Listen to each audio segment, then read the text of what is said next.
Hi అండి. Third పీరియడ్కి వచ్చాము. ఇంకోటి మీరందరూ కూడా దయచేసి పండుగ పూర్వకంగా పండగ సందర్భంలో మిమ్మల్ని మనవి చేసేది ఏంటంటే ప్రతి కుటుంబ సభ్యులలో ఎవరైనా ఒకరు ఒక గృహిణి స్త్రీలు ఇప్పుడు చూడు సత్యభామ నరకాసురుని వధించింది, అలాగే మహిషాసురుని మర్దిని దుర్గాదేవి అంటాం. ఆడవాళ్ళు మరి రాణులు కూడా ఉన్నారు. రాణి రుద్రమదేవి ఉంది, అలాగే ఝాన్సీకి రాణి ఉంది, లక్ష్మీబాయి. కాబట్టి వీళ్ళందరూ కూడా ఆడవాళ్ళే. మరి అన్ని పురుషులు చేసినటువంటి ప్రతి దాంట్లో కూడా వెనుకకి ఎవరు పోలేదండి, అబలలు కారు అని అంటారు. కాబట్టి మరి ఇలాంటిది ప్రతి కుటుంబంలో ఈరోజు గమనించవలసినటువంటి విషయం ఏంటంటే పాలకులు ఏ రకంగా ప్రజలను మోసం చేస్తున్నారు.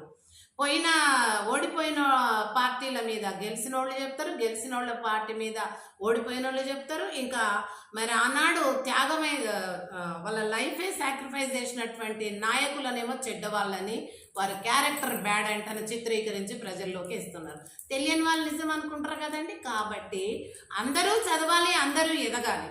ఎందుకంటే అందరు చదువుకున్నప్పుడే ఆ పాఠాలు అవన్నీ కూడా మనకు నేర్పిస్తాయి సమాజ జ్ఞానమును. కనుక నేనేమంటున్నానంటే ప్రతి గృహిణి వారి వారి ఇళ్ల లోపల పిల్లలకు, ఆ కుటుంబాలకు హితబోధ సమాజం గురించి చేయాలండి. మన దేశ నాయకులు ఏం చేస్తున్నారంటే దేశం లోపల ఎక్కడెక్కడైతే దేశ సంపద, భూములు ముఖ్యంగా ఏవైతే ఉన్నాయో అవన్నీ కూడా వాళ్ళే ఆక్యుపై చేసుకుంటున్నారు. ఎక్కడెక్కడ మనం ఇప్పుడు చూస్తున్నాము. మల్లారెడ్డి ఆయన ఈయన, రేవంత్ రెడ్డి, గండిపేట, కోకాపేట, ఇవన్నీ మనం అప్పటి పోయి విన్నాం. ఇవన్నీ ఎట్లుందంటే దొంగలు అది గూడాలు పంచుకున్నట్టు అయిపోతుంది. మనల్ని పరిపాలిస్తారని మనమాలని ఎన్నుకొని ఆ సీట్లలో కూర్చోబెడితే వాళ్ళు మనల్ని మింగేస్తున్నారు. ఆ అమాయకుల ప్రజల భూములు, ఊళ్ళు అన్నిటికీ మింగేస్తున్నారు. మరి అలా చేసి వాళ్ళు సంపద అంతా కూడబెట్టుకొని వేరే దేశాలలో కూడబెట్టుకుంటున్నారు.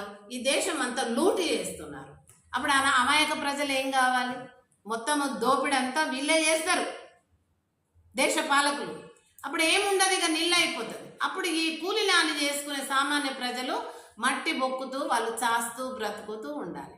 అప్పటి వరకు ఈ దేశ పాలకులు నిస్వార్థంగా చెయ్యరు, స్వార్థంగానే పరిపాలన చేస్తారు. కాబట్టి దయచేసి ప్రతి ప్రజలు ఈ పండగ సందర్భంగా గ్రహించాల్సింది ఏంటంటే ఓటు విలువ, ఓటు హక్కు, ఓటు అనే ఆయుధం ఉంది మనకి. అది ఏ ఒక్క పార్టీ వాళ్ళకు లొంగకుండా ఎవరు ఎలాంటి వ్యక్తి అని వాళ్ళను స్టడీ చేసి అప్పుడు మీరు పోయి మంచి వాళ్ళకు ఓటేసి ఎన్నుకోవాలి. కానీ అలా చేస్తే కూడా ఊకుంటలేరు, కొట్టి చంపుతున్నారు. వాడు ఓటు వేయకుండా కొట్టి చంపుతున్నారు. ఓటు వేయకపోతే ఏమన్నా ఆధారాలు ఉంటే గుంజేసుకుంటున్నారు. మరి ఇది కూడా ఎంత దుర్మార్గంగా ఉంది కదండి. కాబట్టి దయచేసి